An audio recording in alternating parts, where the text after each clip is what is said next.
Across the Muslim world, something unthinkable is happening. Millions are turning away, not from culture, not from identity, but from the systems that claim to speak for God. In Iran, Tunisia, Egypt, and even Saudi Arabia, faith is being hollowed out from the inside. Clerics once ruled with absolute authority. Now they're being ignored. Governments once used religion to control. Now that control is slipping. And the numbers prove it. In Tunisia, nearly half of the young people now call themselves not religious. In Iran, only 1 in 3 still identify with the regime's version of Islam. On Reddit, over 400,000 ex-Muslims are openly documenting their exit. This isn't rebellion. It's collapse. Not loud, not violent, but viral and spreading fast. And behind it all is one brutal truth. When religion is used for power, people stop trusting the religion and start walking away. Let's break down how one of the fastest growing collapses in the modern world is unfolding inside the faith that once united nearly 2 billion people. On paper, almost nobody leaves Islam. According to Pew Research, Muslims have a 99% retention rate globally. In Indonesia, the world's largest Muslim country, 93% were raised Muslim, and 93% still identify as Muslim today. In Pakistan, Egypt, and across the Middle East, the pattern repeats. Fewer than 1% report leaving the faith. It looks rock solid, unshakable. But here's the problem. Those numbers don't measure belief. They measure survival. In much of the Muslim world, leaving Islam isn't a private choice. It's a crime. Algeria, Malaysia, Brunei, Egypt all maintain laws punishing apostasy. In Afghanistan and Iran, public atheism can mean prison or death. In Saudi Arabia, promoting atheist thought is classified as terrorism. In Pakistan, a Facebook post questioning Islam can trigger a blasphemy charge or a lynch mob. So when a survey taker shows up with a clipboard asking about religion, you tick the box that keeps you alive. As one ex-Muslim put it, the first rule of leaving Islam is not to talk about leaving Islam. Because when you look where people can actually speak freely, everything changes. In the United States, 23% of people raised Muslim have left the faith. Nearly 1 in 4. In Canada and Europe, similar patterns emerge. When Muslims live in environments where apostasy won't get them killed, a significant number walk away. But the most shocking numbers come from inside the Islamic world itself. In 2020, an anonymous survey of 50,000 Iranians revealed something extraordinary. Only 32% still identified as Shia Muslim, the sect Iran's theocracy mandates. Over 22% said they have no religion. More than half, over 50%, admitted that they had once been religious but lost their faith. In a country where official statistics claim 99% Islamic identification, half the population has privately checked out. The survey revealed something even more startling. Nearly 60% of respondents said they no longer pray. Huge majorities opposed mixing religion with law and education. This is Iran, the Islamic Republic, where the Constitution declares the country is ruled by God through his representatives on earth. And half the population has checked out. One Iranian analyst put it bluntly, "We Iranians are 98% Muslim, except in private." Then there's Tunisia. 46% of Tunisians under 30 now describe themselves as not religious. That number has nearly tripled in a decade. Across the Arab world, the Arab Barometer tracked a stunning shift. In 2013, only 8% of Arabs identified as not religious. By 2019, that jumped to 18%. In Morocco, Algeria, Libya, the numbers climbed into the 20s and 30s among youth. These aren't fringe movements, we're talking about millions. If just 5% of Egypt's 119 million people have quietly disengaged, that's almost 6 million souls. A population the size of a small country, gone from the faith, hiding in plain sight. So what broke? What broke is simple. When religion becomes the government, belief stops being personal. Iran offers the clearest case study. In 1979, Iran became the first modern nation governed by Shia theocracy. Clerics rule as political authorities. Islamic law is the law of the land. Morality police patrol the streets, enforcing dress codes and public piety. For more than 45 years, the regime tried to engineer a perfect Islamic society through control, and it backfired spectacularly. The children and grandchildren of the revolution grew up under this system. They didn't experience Islam as a moral compass. They experienced it as a suffocating state ideology that controlled every aspect of life. They watched mullahs and officials preach sacrifice while living in privilege and corruption. They saw criticism of the system silenced in the name of defending the faith. Over time, the very idea of Islamic government became toxic in their eyes. As one Iranian woman said during the 2022 protest, "They ruined our religion by trying to force it on us." Mandatory hijab laws turned a religion into a vehicle of oppression. The more the regime doubled down on coercion, the more it alienated its people.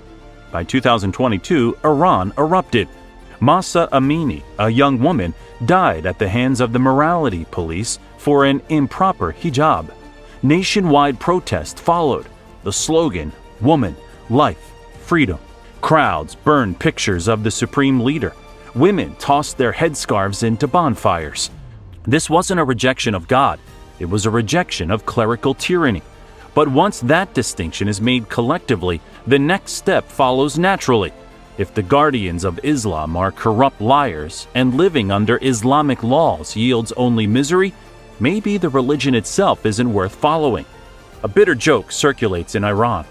We asked Allah for an Islamic republic. He gave it to us, and in doing so, He cured us of our Islam. The same pattern is visible across the region. In Saudi Arabia, for decades, the elite princes enforced strict Wahhabi morality on the public. They banned cinema, segregated genders, policed women's attire. Meanwhile, some of those same elites lived playboy lifestyles abroad. The hypocrisy wasn't lost on citizens. Afghanistan under the Taliban offers another extreme. Since 2021, the Taliban reimposed ultra-puritanical Sharia. Girls barred from higher education, women banned from most jobs, beards mandated, prayer attendance enforced, all while the economy tanked and hunger spread. Those who can flee, those who can't quietly resist. Underground schools, banned entertainment accessed in secret. When the Taliban fall, and eventually they will, there will be a generation even more cynical about politicized religion than before. But here's what makes this exodus different from past religious collapses. Most people can't leave openly, so they do something else. They live double lives. Public Muslim, private atheist. On Reddit's ex-Muslim forum, over 100,000 members share their stories anonymously. What started as a few hundred has exploded into a global support network. They document the mental gymnastics, fasting during Ramadan when the family is watching, but eating in secret, attending Friday prayers to keep up appearances while feeling nothing, using Islamic greetings and going to family celebrations, all while privately rejecting every word. One Egyptian user wrote, "I've been pretending for 6 years. My parents have no idea. They found out I'd be disowned, or worse." Another from Pakistan, "Every day I feel like I'm suffocating. I can't tell anyone. The loneliness is unbearable." The psychological toll is brutal. Anxiety, depression, the constant fear of being discovered. The scale of this hidden exodus is staggering. Think about what this means. If even 10% of the population in major Muslim countries has privately disengaged, that's tens of millions of people. Tens of millions living lies. Tens of millions who mouth the words while their hearts have left. In Egypt alone, 10% would be 12 million people. In Pakistan, 10% would be 26 million. In Indonesia, 10% would be 29 million. These aren't just statistics. These are human beings trapped between their authentic selves and their survival. For many, the internet is the only escape valve. A young man in a conservative town secretly types into Google late at night, "I don't believe in Islam anymore. What do I do?" A decade ago, that query would yield little. Today, it opens the floodgates. YouTube channels by ex-Muslims discuss contradictions in the Quran. Blogs detail why people left. Online forums offer solidarity. You're not crazy. You're not alone. As one ex-Muslim organizer explained, if you talk about ex-Muslims, you have to talk about the internet.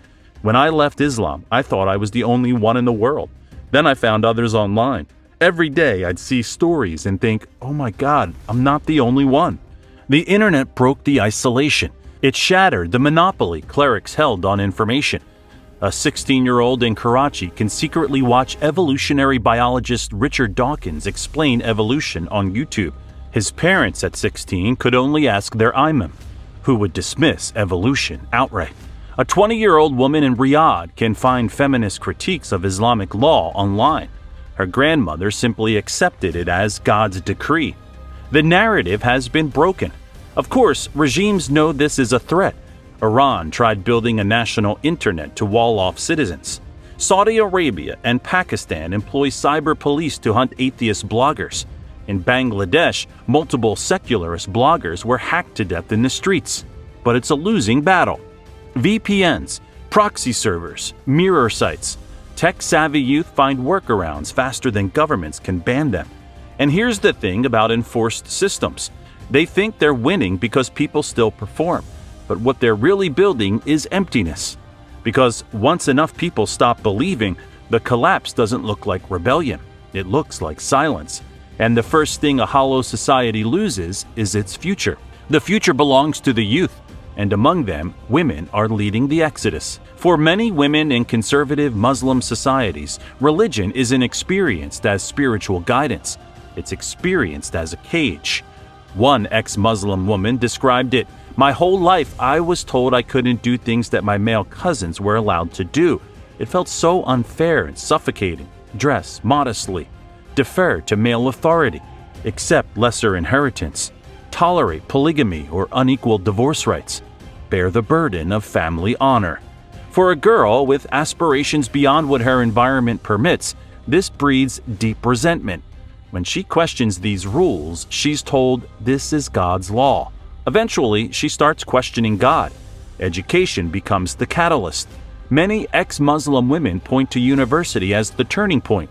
They learned about feminism, human rights, societies where women are treated more equally. They discovered that entire countries exist where women aren't second-class citizens, and nothing catastrophic happens because of it. One woman described the epiphany. "It was like I had been blindfolded my whole life and suddenly someone took it off. I saw the world in a completely different light." But leaving comes at an extraordinary cost. In patriarchal cultures, a woman's role is to be the bearer of tradition and honor. When a woman renounces Islam, it's seen as an unforgivable betrayal. Families disown daughters. Some are locked up at home or forced into re-education. In extreme cases, honor-based violence. One woman from a devout family said, "I would make small hints like, 'I'm not sure about this verse,' to test the waters. But my parents' reactions were so negative, I knew I had to hide my true feelings for years." Many live double lives for long periods, outwardly participating in religious activities while inwardly distancing themselves from the faith. But for those who reach physical and financial independence, some come out openly. In Iran, the act of removing the hijab publicly became revolutionary, a literal casting off of religious control. For many women who leave Islam, the moment of reclaiming bodily autonomy is deeply liberating. One ex-Muslim woman from Saudi Arabia, now living in the West, said, "It was like a weight lifted. I could finally feel the breeze in my hair and not feel guilty for it. I was in charge of my body and destiny." Organizations like Faithless Hijabi now offer support specifically for women navigating the trauma of leaving. These networks validate experiences. You're not crazy. It was oppression. You're brave for seeking a better life. One woman wrote, "I realized I had never made a single decision for myself. It was always what my parents, my culture, my religion decided for me. Leaving Islam was the first decision that was truly mine. It taught me how to take ownership of my life." What makes this moment different is that it's not just individuals leaving. It's entire friend groups, entire university cohorts. Young women find each other in secret WhatsApp groups. They share doubts, question together, support each other. What was once unthinkably isolating has become, quietly, a movement. And when you look at the demographics, the implications are seismic. These women are the ones who will shape the next generation or choose not to participate in systems that demand their submission. But women aren't the only ones walking away from the faith. An entire generation, male and female, is reaching the same conclusion. The system failed them. The numbers tell the story. The MENA region has the highest youth unemployment rate in the world, 26%, roughly double the global average. In Tunisia and Jordan, 40 to 42% of young people are jobless. Many have college degrees, but no prospects. Young men idle in cafes, staring at phones, at closed storefronts. Young women navigate daily life under rules that promise dignity but deliver control.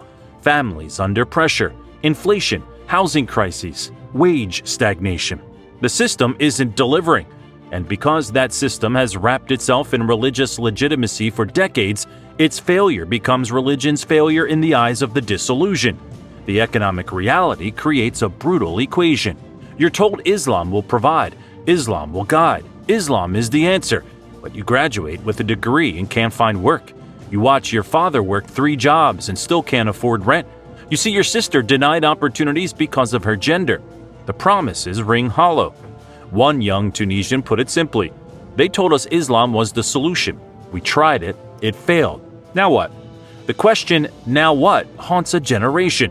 Iran loses an estimated 150 to 180,000 educated professionals every year, one of the highest brain drain rates in the world.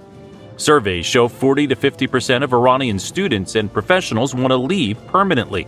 In North Africa, Morocco, Algeria, Tunisia, more than half of young Arabs have considered emigrating. They're voting with their feet, but the real crisis isn't just economic, it's moral. Young people watch elite clerics live in mansions while preaching sacrifice.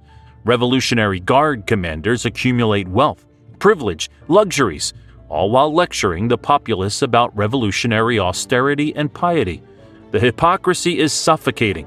When Friday prayer leaders sermonize about honesty and sacrifice, people roll their eyes.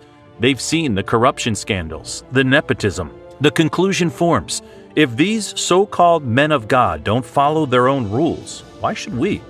Trust in religious leaders has collapsed. In Iraq, public trust in religious leaders fell from 64% in 2013 to 40% by 2019. In Sudan, trust halved, from roughly 50% to 24% over a similar period. Egypt had its experiment with democratic Islamist rule when the Muslim Brotherhood's Mohamed Morsi won power in 2012. Within a year, Egyptians were in the streets protesting the Brotherhood's incompetence. Some who once yearned for Islamic governance begged the army to remove it. The conclusion? Mixing religion and state was a mistake. Then came ISIS. The group claimed to restore a pure 7th century-style caliphate. Their brief rule in Iraq and Syria was a hellscape of violence, slavery, and nihilism. The near-universal Muslim revulsion at ISIS cast a shadow on more moderate Islamist ambitions. Any political movement waving the banner of Islam now raises red flags. Half of young Arabs now agree with the statement, "Religious values are holding the Arab world back." Read that again. Half. Young people aren't becoming atheists overnight, but they're openly questioning whether overbearing religiosity in public life is part of the problem. They've seen enough failed experiments, enough shattered countries, and they're done believing the Islamists have the answers, which means when the youth stop believing, nations start crumbling. The cracks are everywhere. In Iraq and Lebanon, sectarian power-sharing arrangements tied religious identity to politics. The result? Grotesque corruption and paralysis. Religious faction leaders feathered their nest while infrastructure decayed. In 2019, young Iraqis, including those from pious Shia communities, took to the streets chanting against not just politicians, but their sectarian religious patrons. In Lebanon, protesters of all faiths shouted, "All of them means all of them," rejecting the entire political class of warlords and clerics. The failings of the state became attached to the religious divide that underpinned it, souring many on the idea of religion and governance altogether. In Egypt and Pakistan, corruption and authoritarianism are endemic. Islam is used by those in power as a legitimizing tool. When expectations are betrayed, when Islamic parties fail, when military dictators justify regimes as protecting Islamic values but then are caught in scandals, it deals a blow to the credibility of religious rhetoric. Turkey offers another case study. President Erdogan spent 2 decades trying to mold a pious generation. He expanded Islamic schools, pushed religious classes, Islamicized education. The result? Turkish youth are less religious than their elders. A 2019 poll found that far fewer young people pray regularly or fast during Ramadan than a decade ago. Teachers report students increasingly resist compulsory religion classes. Some identify as deist or atheist in class discussions. The state tried to enforce faith, and many students rebelled intellectually. This is the pattern repeating across the Muslim world. The harder governments and fundamentalist movements try to enforce Islamic conformity, the more they provoke backlash and disillusionment. It's a feedback loop with no off-ramp. Pressure creates resentment. Resentment creates a silent exit. Silent exit triggers more pressure. And every attempt to regain control proves they've already lost it. The West keeps watching the Muslim world through the wrong lens. Terror versus reform. Authoritarianism versus democracy. But the deeper destabilizer is legitimacy collapse inside these societies, where obedience turns into emptiness, where identity becomes performance, where the state becomes fragile precisely because it's built on a foundation of pretend belief. The perfect system, sold as untouchable, is now collapsing under its own pressure, which leads to the most dangerous question of all. What happens when millions pretend? A system can survive doubt, can even survive rebellion, but it cannot survive a future where millions stop believing and keep pretending. This isn't a loud collapse, it's a hollowing. Quiet nighttime cities, neon lights, empty streets, distant calls to prayer echoing into the void. The system demanded loyalty and created emptiness. You can't reverse knowledge. You can't shut down the internet. You can't terrorize an entire generation into genuine belief. The demographics tell the final story. The median age across much of the Muslim world is in the 20s. These youths grew up in a post-9/11 globalized era. They've witnessed the contradictions firsthand. When rulers and clerics say, "Stay the course, keep the faith," a critical mass of this generation is internally responding, "Why should we? You've given us nothing but slogans and misery." The great irony, they tried to protect faith by force and destroyed faith by force. Millions aren't leaving loudly, they're leaving quietly. And that quiet exodus is already rewriting the Muslim world from the inside. The fall of nations, not through conquest, but through the quiet abandonment of the systems that claim divine authority. So what do you think? Is this the beginning of a massive reformation or something more unstable? Let us know in the comments and subscribe for more stories on the collapses shaping our world from Fall of Nations.